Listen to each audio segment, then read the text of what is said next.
Bom dia, pessoal.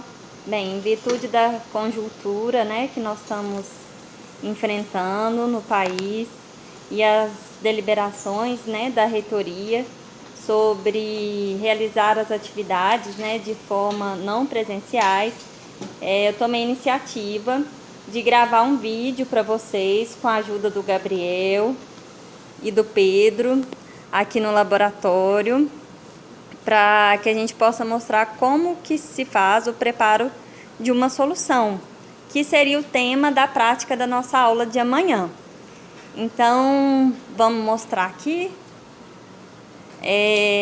Qual que é o primeiro cuidado, então, que a gente tem que ter, Gabriel, para preparar a solução? Oi, pessoal. O primeiro cuidado é que após realizar todos os cálculos devidos e já partir para a parte prática em laboratório, você deve tomar o cuidado em analisar o equipamento que você vai estar utilizando. Aqui no caso, a gente tem uma balança semi-analítica com 4 casas decimais da marca Marte. Após ligar ela na tomada, certo? Você deve tomar o cuidado para saber se ela está nivelada, porque qualquer variação ela vai apresentar essa variação na última casa. Para ter a noção se ela está ou não nivelada, observar esta bolinha de ar aqui. Não sei se consegue focar, certo? Se ela estiver centralizada, você já pode realizar a sua medida com total segurança. Caso contrário, você vai e ajusta ela nos pezinhos, certo? Para iniciar a medida, você deve preparar todo o seu equipamento, toda a vidraria que vai ser necessário e também qual é o material que você vai estar pesando. Vamos aqui dar início.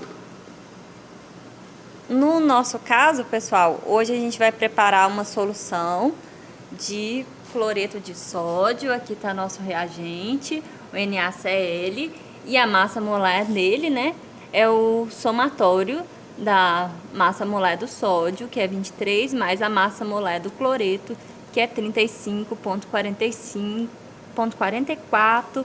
Então aqui a gente tem o peso molecular dele, 58,44. E a concentração da nossa solução vai ser qual? Vai ser de 0,1 molar. Ok. Certinho? Após a gente colocar o becker na nossa balança, é necessário a gente realizar a tara dessa balança. O que significa isso? Para a gente poder pesar justamente a massa do cloreto de sódio, excluindo a massa do becker. Certo? Para isso é só apertar o botão de tara da balança e aí ela volta a apresentar os 0 gramas. Certo? Pelas nossas contas, para o preparo de 0,1 molar da solução de cloreto de sódio, é necessário a gente estar pesando 5,844 gramas em massa desse sólido. Então a gente inicia o processo. E o volume de solução que vai ser preparado? Será de 1 litro. Então, recapitulando, nós estamos preparando uma solução de concentração 0,1 molar, 0,1 gramas ou 0,1 mol por litro. 0,1 mol por litro. Então, nós vamos pesar 5,844 gramas, fazer a dissolução e transferir isso para um balão de 1 litro, já que nós precisamos preparar 1 litro de solução. Então, pessoal, a gente determinou, né, a massa que seria pesada, dos 5,844.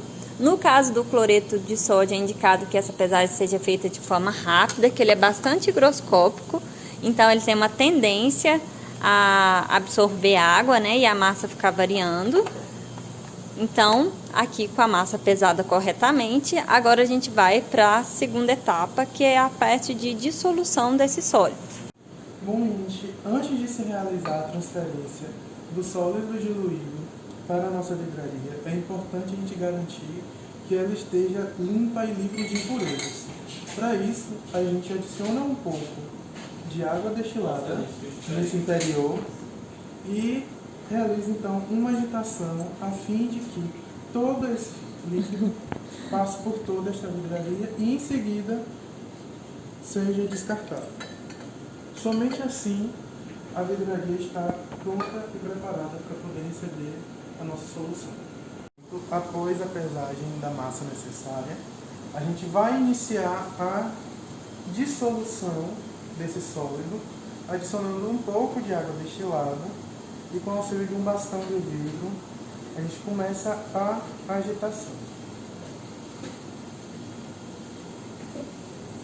A priori ele não vai se dissolver completamente, até porque vai se atingir um pouco de saturação, a depender do volume de água que a gente utiliza aqui, certo? Lembrando que antes de transferir para o balão, né, esse sólido tem que estar todo solubilizado no becker, né? Exatamente. De preferência, porque se a gente estiver trabalhando com alguma substância de baixa solubilidade, talvez a gente vai precisar fazer um procedimento de aquecimento, alguma coisa assim, para poder conseguir dissolver todo o sólido, uma agitação mais vigorosa, coisa que a gente não consegue fazer no balão, apenas.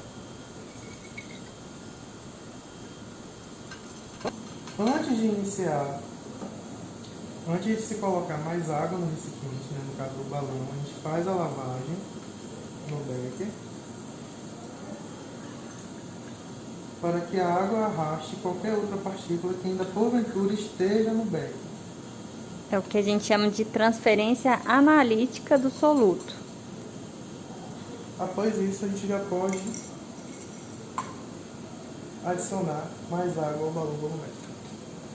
Retornando aqui, a gente vai observar sempre qual é a marcação do balão volumétrico e, ao se aproximar dessa marcação, a gente inicia então a transferência de água destilada utilizando uma pipeta pasteira.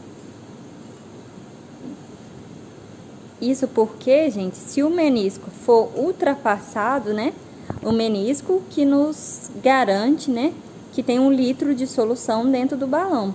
Se esse menisco for ultrapassado, você perde a sua solução e tem que reiniciar o processo. Então é importante ter muito cuidado e na hora de aferir o balão, lembrar sempre que a gente tem que olhar o menisco na altura dos olhos para evitar o erro de paralaxe.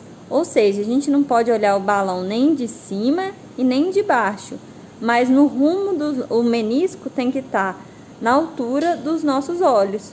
Por isso que o Gabriel está abaixando um pouco para poder ver o menisco na altura do olhar dele. Prontinho. Após se atingir o menisco,